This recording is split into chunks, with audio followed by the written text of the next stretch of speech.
আসসালামু আলাইকুম এভরিওয়ান, সবাই কেমন আছেন? আলহামদুলিল্লাহ আমিও ভালো আছি। আরেকটা ভিডিও নিয়ে হাজির হয়ে গেলাম। এগুলো অবশ্যই সবাই চেনেন। ঢেঁড়স ঢেঁড়স ভাজি সবাইরই ভালো লাগে, আমাদেরও ভালো লাগে।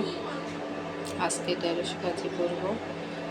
ঢেঁড়স ভাজি আমার মেয়ে ভালো লাগে, আমার হাজব্যান্ডের ভালো লাগে, আমারও ভালো লাগে। কিন্তু আমার ছেলে কোনো তরকারি খেতে চায় না।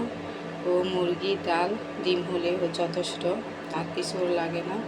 অনেক চালাকি করে চেষ্টা করি খাওয়ার জন্য, কিন্তু ও খেতে চায় না। এবার ঢেঁড়সগুলো কেটে নিলাম। ভাজি হয়ে গেছে। বিভিন্ন অঞ্চলে বিভিন্ন ধরনের ঢেঁড়সে ভাজি করে খায়, কেউ রান্না করে খায়। আমার কাছে রান্না চেয়ে ভাজিটাই বেশি ভালো লাগে। কার কার অঞ্চলে ঢেঁড়স কীভাবে রান্না করে খায় নাকি কীভাবে ভাজি করে খায় কমেন্টসে জানাই।